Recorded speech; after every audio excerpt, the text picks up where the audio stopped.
É um consenso entre nós de que Penalva é uma cidade que, do ponto de vista dos recursos naturais, muito rica. Penalva está no Nordeste, a fama do Nordeste no Sul-Sudeste é de que o Nordeste é muito seco. A despeito disso, o nosso Nordeste é muito rico, com muita água, com recursos hídricos fantásticos aí. Mas aí o contraponto, assim, a contradição é que é uma cidade considerada pobre do ponto de vista da receita. Então Penalva precisa de um projeto que a faça alavancar. Eu nem gosto dessa expressão, mas assim, que faça com que Penalva dê certo. Porque do ponto de vista econômico, talvez Penalva ainda não tenha dado certo. O que está faltando para Penalva produzir? Para que Penalva para que as terras de Penalva produzam os alimentos que ela precisa para viver. O que falta para que o lago de Penalva produza mais peixe? O que falta para a nossa cidade ter vida própria, vamos assim dizer? Vamos começar pelo Mesaque. Eu, na minha infância, na adolescência, Penalva era a maior produtora de arroz. Eu me lembro daquelas lanchas grandes que atracavam ali onde é hoje o Pontão. O Pontão. É o cais.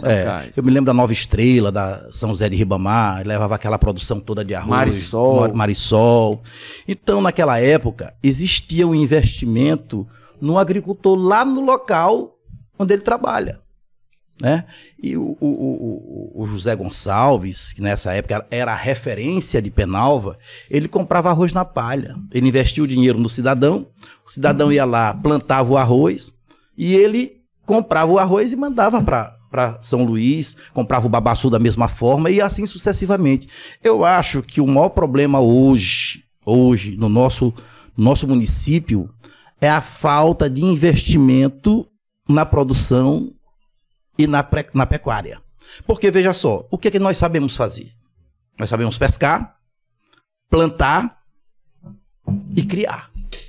Qualquer cidadezinha da Baixada Ocidental Maranhense, ela vive exatamente disso. E tem também os aposentados que investem, né, compram e vendem, mas compram na feira, nos comércios. Então falta um olhar especial, principalmente do poder executivo, né, para investimentos nessas áreas. É o primeiro passo. E o segundo passo, que é o mais preocupante, é o amor à natureza. A gente observa, né, carradas e carradas de terra naquele pontão ali, queimadas no Formoso. Quer dizer, não existe um olhar especial para preservação do nosso meio ambiente. Principalmente, você sabe, quando você queima, né,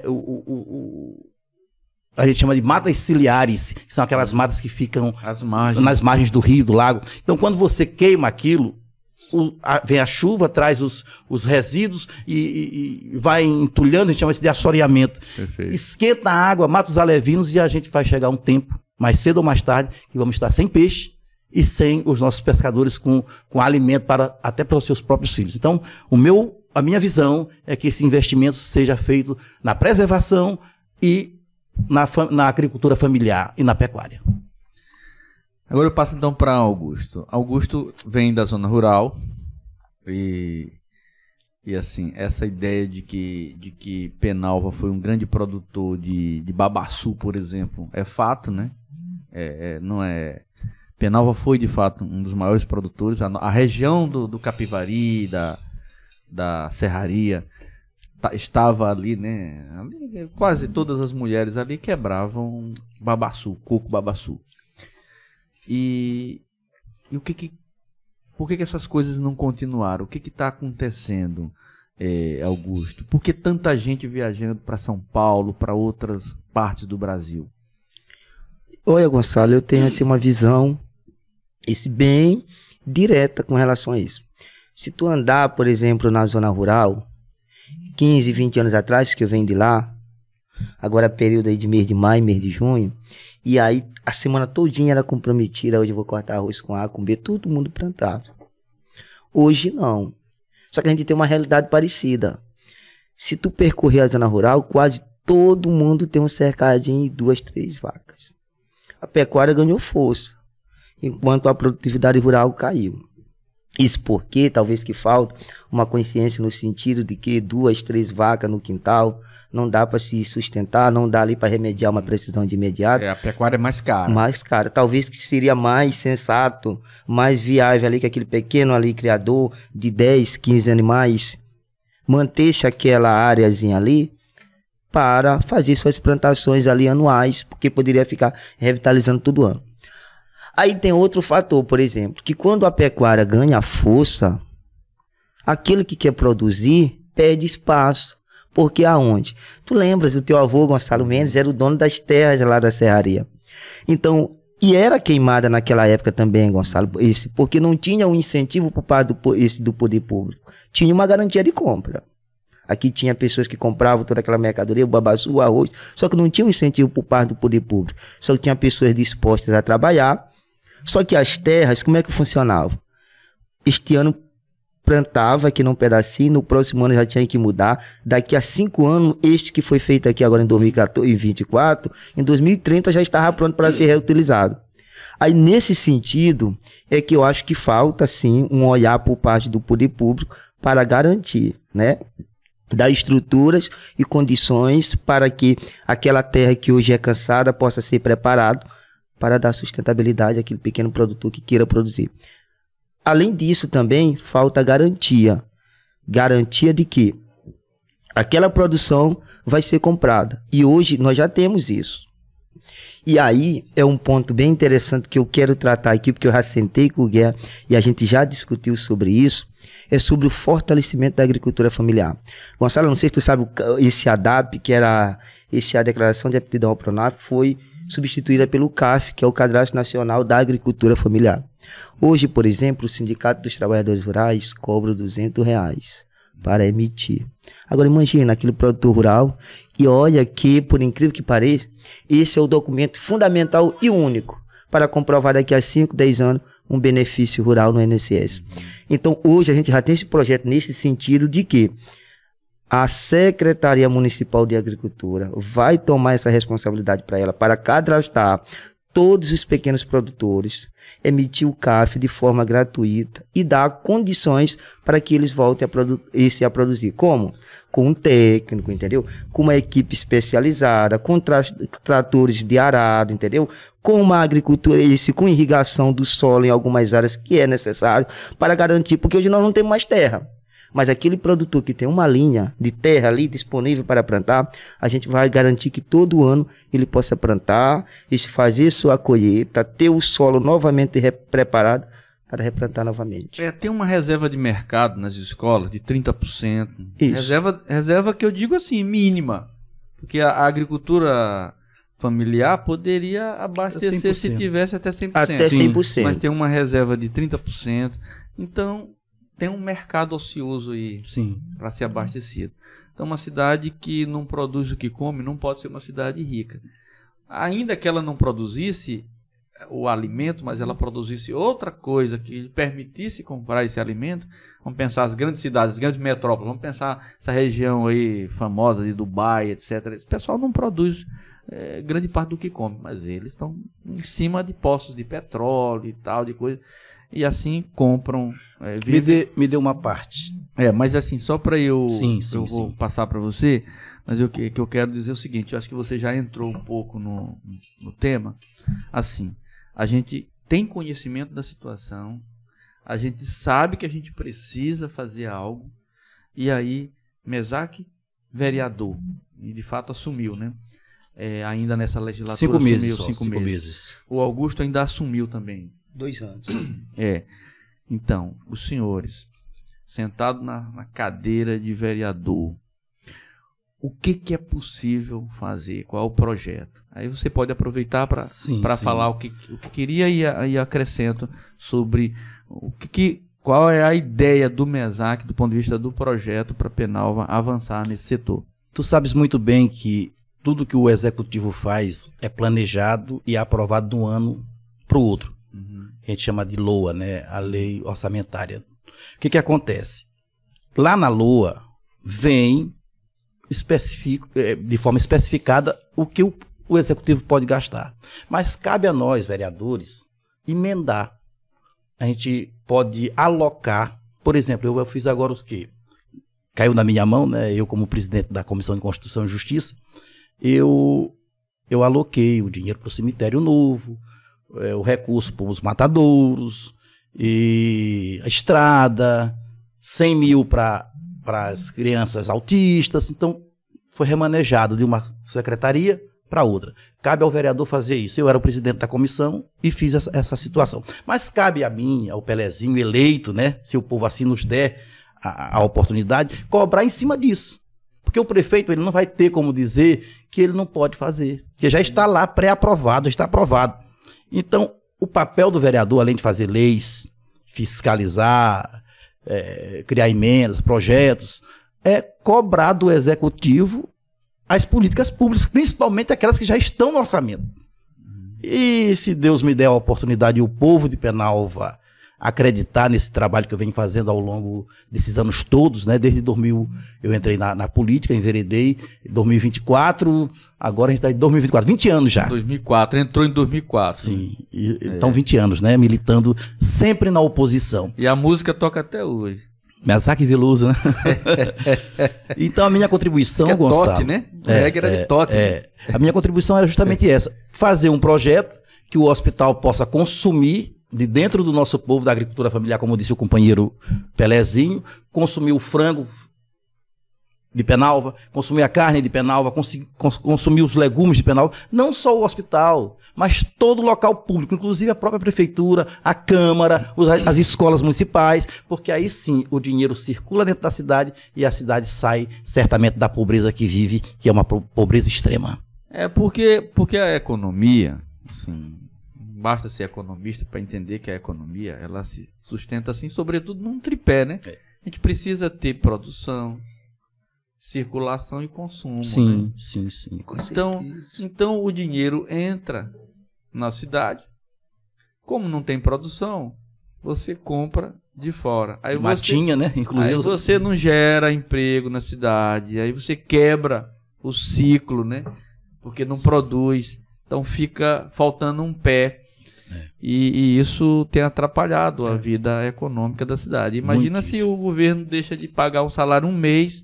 Você sabe que a gente já viveu essa experiência. Sim. Se o governo deixa de pagar o salário um mês, a cidade começa a parar. É o caos. Né? Porque não tem outras fontes.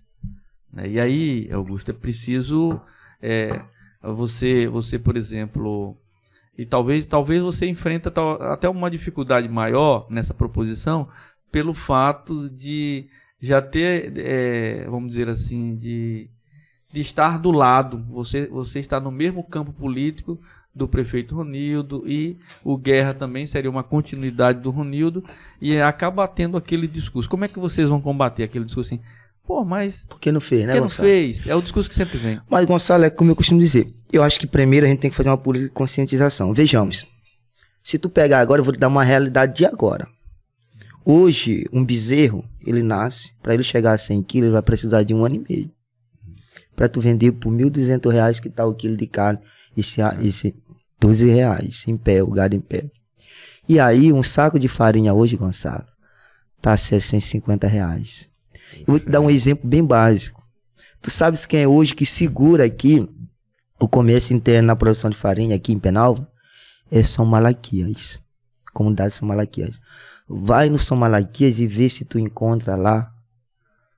Dificilmente tu vai encontrar ali 2, 3 famílias ali que tem um cercadinho com gato. Não. É a produção rural.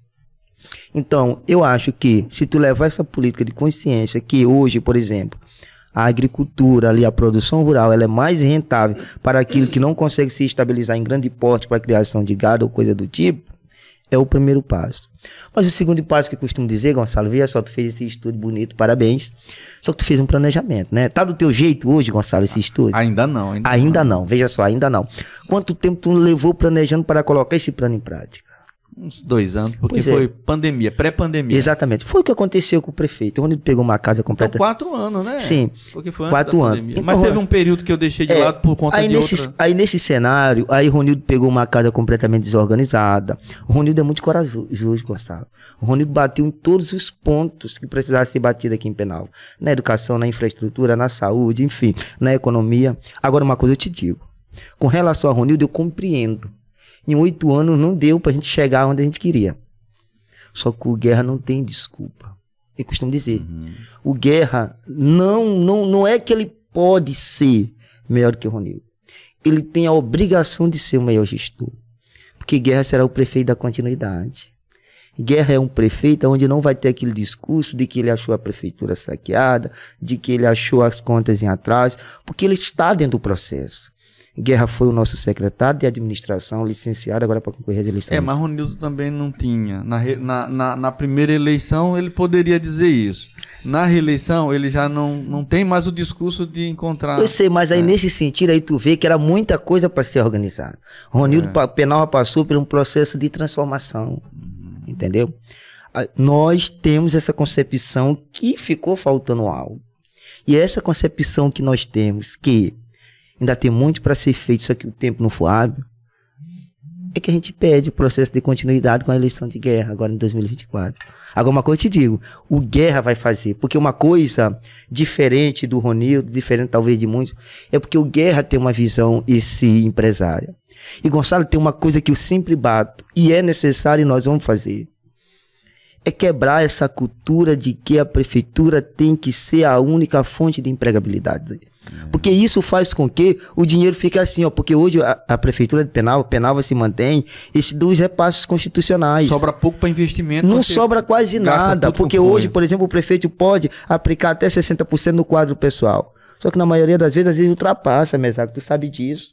Então hoje Penalva vive para pagar salário, sobra pouco. Ronildo tem sido guerreiro nesse sentido de fazer milagre para sobrar alguma coisa para aplicar aí, enfim, em várias outras coisas. Mesaque Veloso. Eu discordo um pouco do nosso companheiro, querido amigo Pelé, porque o Ronildo, quando foi candidato, ele disse que ele ia resolver o problema da água de Penalva. Passaram-se 7 anos, a gente está entrando no 8º ano, o governo dele acabou e ele não resolveu. Ele falou em praça pública que iria resolver o problema da saúde de Penalva. A gente passa olhos nus naquele hospital, tem uma praça lá feita na frente, mas não tem o atendimento especial porque o nosso paciente precisa, não tem o remédio que o paciente precisa. Então, o Ronildo, ele teve 2 mandatos, né? O povo aprovou o primeiro, certamente votou no segundo, mas ficou faltando muita coisa. Eu não acredito hoje, né, que se a oposição realmente se unir, que eu acredito que vai se unir, o Guerra possa ganhar a eleição dentro de Penalva. Provar disso? Vou provar. Se ele chegar a 45%, significa que tem 55% de gente insatisfeita, né? Um todo é 100%. Então, se ele chegar a 35%, tem 75% insatisfeito. E a quantidade de insatisfeitos, na minha concepção, no meu ponto de vista, é bem maior do que os satisfeitos. Nós vamos segurar essa coisa para a gente falar da conjuntura política já. Tudo bem. Só para a gente encerrar essa questão, ou dar uma... a gente pode até retomar depois. Vamos pensar em 2 cenários. Augusto vereador e o seu prefeito derrotado. A sua atuação, o seu projeto dentro da Câmara, a sua posição nessa pauta da produção. Que é diferente, né? Eu sei. O Mesaque eleito, mas com o seu candidato derrotado, com oposição. Como será a sua agenda política dentro da Câmara, o seu programa, para fazer com que Penalva efetivamente produza algo, né? Então vamos pensar 2 cenários. Um, você já apresentou, quer dizer, se você consegue vencer a eleição e o teu candidato a prefeito ganha a eleição, você já sinalizou um caminho aí para trilhar. Que é assim, o que Penalva precisa, né? Quer dizer, você tem esse campo da regularização, que muitos trabalhadores não têm acesso a crédito porque não Outra tem... coisa interessante, Gonçalo, que tu falou, me permite essa parte bem aqui, é hoje Penalva, por exemplo, eu não sei se tu sabe, acho que é o Agro Amigo, que tem o crédito e tem o Agro Amigo. Mas é o crédito amigo, é oferecido pelo Banco do Nordeste. O que acontece? por falta da política de fiscalização do Sindicato Rural, o Banco do Nordeste está deixando de oferecer. Olha só a vantagem, Gonçalo, que é esse crédito, não sei se tu sabia. O Banco do Nordeste pega lá o pequeno trabalhador que quer produzir ou que quer melhorar a seca, ele empresta R$6.000 e ele te dá 2 anos para tu pagar. Se tu pagar em dias, tu vai ter um desconto de 25%. Tu pega 6 mil, vai pagar em torno de 4 e pouco. Aí, nesse sentido, falta o quê? Uma política de fiscalização e garantir, de fato, de que quem vai pegar esse empréstimo é aquele que vai aplicar na roça, é o trabalhador de roça. Quem vai pegar o empréstimo lá no sentido da pecuária é aquele pequeno produtor. Mas eles tentam mascarar. Por isso é que eu te digo, a gente já dialogou sobre isso e a gente vai chamar a responsabilidade para a Secretaria da Agricultura. Porque aí sim, a gente vai cadastrar os pequenos produtores, a gente vai retomar esse crédito frente, né, esse ao Banco do Nordeste. E tem outro programa, tem um programa já em Penalva, que é o programa de, né, regulamentação fundiária, que já fizeram muitos aqui na sede ali com relação aos imóveis, né? Não sei se tu sabia. Quase todo mundo aí já tem sua documentação, escritura pública, e a gente vai levar isso para a zona rural. Em caso de derrota. Se pensa em tudo. Se bem que você não está pensando em derrota, não, mas em caso de derrota... O Guerra perde a eleição, o Augusto vence a eleição. Eu acho, Gonçalo, que o vereador aqui em Penalva, principalmente em Penalva, que o vereador não dispõe de emendas, não tem muito poder, ele tem que fazer oposição sobre aquilo que é errado. Só que ele tem que ser amigo do povo. E para ele ser amigo do povo, ele tem que dialogar com o prefeito. Em caso esse de derrota do Guerra, que eu não acredito, só que o projeto é o mesmo. Mas na maioria das vezes, quando tu pega um gestor com pouco conhecimento, tu vai ter que ter o trabalho de convencer, fazer com que ele compreenda. E aí é nesse cenário que eu te digo que o Guerra tem uma vantagem. Guerra é um cara super humilde. É um cara disposto a ouvir. Guerra hoje é administrador de empresa. O que o Guerra sabe fazer é ganhar dinheiro. Ele sabe fazer isso. É administrador de empresa, mostra que hoje ele é bem sucedido e sabe administrar. Porque quando tu pega a origem de Guerra, é uma origem pobre. Guerra conseguiu se fazer por próprio mérito. Aí nesse cenário, uma vez Pelé eleito e Guerra derrotado, eu vou ter que sentar com o prefeito. A gente vai ter que colocar em pauta porque o projeto é o mesmo. Porque o projeto não é por Guerra, não é para Pelé. O projeto é para Penalva. É para o povo que precisa. Perfeito. Aí nesse cenário é que eu te digo, eu acho ignorância daquilo que faz oposição ao prefeito. A gente tem que fazer oposição às irregularidades que o prefeito comete. Perfeito. Porque quando tu faz oposição ao prefeito, é um projeto que é bom para o povo, tu tá indo contra o povo e o vereador tem que ser amigo do povo. Perfeito. Mesaque Veloso, vereador, mas sem o prefeito de oposição, ou Mesaque vereador com o prefeito do teu campo político no Palácio 10 de agosto. Para mim é novidade, né? Porque eu estou militando esses anos todos sempre na oposição, então eu não sei o sabor de estar do lado de um prefeito eleito. Nunca tive essa oportunidade. Verdade, né? Eu sempre fui oposição, às coisas erradas, né?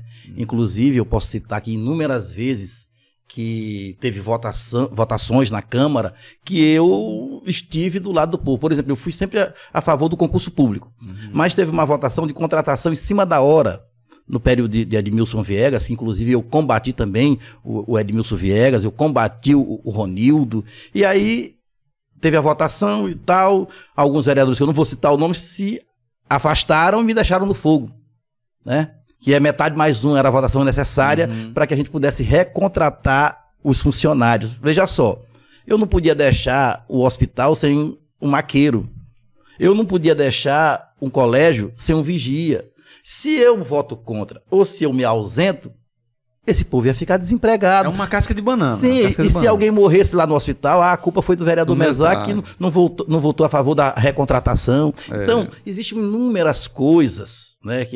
Mesaque do povo, por exemplo, quero citar aqui uma, se você me permitir. O povo do Anil, clamando água, sofrendo. Eu fui lá, a olhos nus, fui lá em loco, tal, fiz o movimento, fiz o requerimento, botei na Câmara, foi aprovado, fui lá para o meio do povo, tá lá, tá funcionando. Inclusive, quero agradecer aqui que o prefeito fez isso. Mas tem inúmeras outras coisas que ele não fez. Por exemplo, cadê o matadouro público?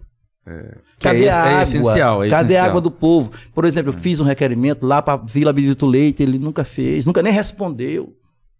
E tem outras coisas que ao longo do programa a gente vai contar, e eu tenho certeza que se fosse o meu prefeito, né, eleito do meu lado, ele iria também cometer erros. E eu estaria aplaudindo o que fosse certo e certamente reprovando o que não tivesse errado.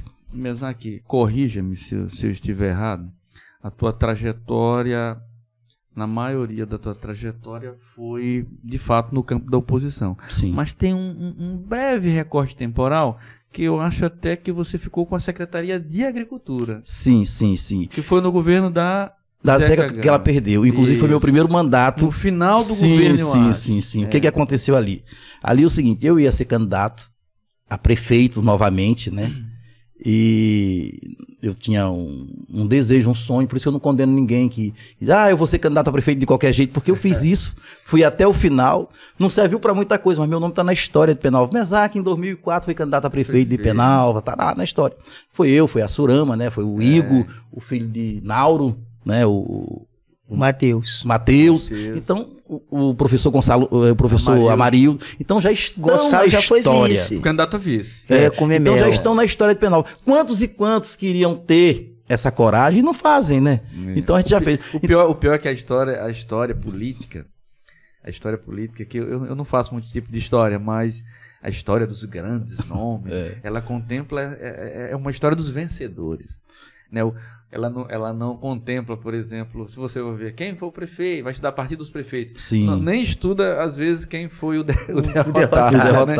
Então, coloca-se na história uma história dos vencedores. E o que não aconteceu também faz parte da história, né? Como alguns já disseram. Então, de fato... Para responder. Então, meu pai assumiu durante 6 meses, Natanael Barros Ferreira, que eu me orgulho muito de ser filho, um lavrador, filho de Ferreira de Afonso, o único vaqueiro que laçava gado, derrubava gado e nunca bebeu uma garrafa de cachaça. Ferreira de Afonso. Tem uma jatobá aqui. Eu bebo, ele não bebia. Vocês bebem? Daqui a pouco a gente vai. Então, realmente meu pai assumiu 6 meses a Secretaria de Agricultura do município de Penalva. Graças a Deus a gente foi vitorioso, né? Aí a Zeca Gama perdeu a eleição e o Edmilson foi eleito, né, naquele período. Mas realmente aconteceu. Mas certo que assim, aqui no Bambaê, obviamente a gente não vende ilusões para ninguém, não cobra também que pinte o céu de outra cor. Mas eu acho que é preciso começar. Alguém precisa começar, porque às vezes diz assim, não, mas ninguém mais quer trabalhar de roça. Bom, mas a farinha tá nas alturas, o preço. Então tá dando dinheiro. E aí veja bem, um produtor rural, em uma terra bem preparadinha, ele com 1 hectare, ele consegue produzir muita coisa. 1 hectare, para nós, dá 3,5 linhas. Isso. Se for braça de 2 metros, dá 4 linhas. 4 linhas. Aí então, veja bem, com 4 linhas, você dá para produzir muita mandioca, Gonçalo? Muita farinha. Agora, para gado, é 1 cabeça por ano. Sim. Se o pasto for muito bem trabalhado, dá para fazer 2, mas a média que se trabalha no interior é 1 gado por hectare. É 1 gado por hectare, é 1 gado por hectare 20 hectares em um ano. Em um ano, o Augusto está dizendo, nesse preço aí, você chega a média de 100 quilos, tem gado aí que chega a 100 quilos. Mas aí um ano 100 quilos dá R$1.200. R$1.200 por ano. Quer dizer, você vai produzir R$1.000 por ano em 1 hectare, enquanto na agricultura você pode produzir muito mais que isso. Uma terra preparada, 1 hectare, Gonçalo, com plantação de mandioca, vai fazer no mínimo 100 sacos. Porque na terra nua e crua ali, que era só ali roçada e queimada, papai fazia 30 paneiras, que a gente chamava na época de paneiras, de farinha com malinha. E uma roça bem, se você consegue beneficiar a terra com arado, você consegue com 6 meses já tá pronta para consumo, né? E aí também ainda tem essa alternância de culturas aí, dá para você colocar junto com o arroz, com a mandioca uma outra coisa, o arroz, o milho, enfim. Então, Gonçalo, eu queria meu pai ele planta macaxeira. Eu compro macaxeira aqui do teu pai, e passo sempre aqui. E ele vende macaxeira e eu tenho certeza que o pedaço de terra dele não é grande, é pequeno. E ele faz muito mais do que R$ 1.200 por ano. Eu te garanto que ele faz por mês R$ 1.200 vendendo macaxeira. Pois é, falta o trabalhador acreditar nisso também. E aí passa também por esse trabalho de educação. Olha, Gonçalo, eu vou te dar um dado aqui concreto. Na época da administração da Lidenessar, frente à Secretaria de Agricultura, a gente conseguiu 35 kits de irrigações. E um desses kits, eu me lembro que eu fui junto lá, e a gente colocamos lá na Helena, viúva do nosso primo Amintas. E hoje a Helena consegue o seu sustento do seu quintal. Perfeito. Só para te ver. Então, precisa acreditar, precisa gente para defender o parlamento precisa defender, porque se os vereadores começam a defender, a abraçar essa causa, os trabalhadores também precisam se organizar em associações de produtores, porque aí você ganha força, né? Você vai ganhando força, porque tem, assim, o sul, sudeste são referência, mas lá está muito também no plano, a agricultura familiar lá também é forte, mas tem um agronegócio, e o agronegócio ele atropela muita gente, porque ele não é para os pequenos, não, ele é para o grande. E Penalva também não tem muito espaço para o agronegócio, porque as nossas terras são poucas, as pessoas pensam que é muita coisa, não, mas você tem um lago enorme, e as margens, Penalva de terra enxuta, é as margens praticamente do lago, né?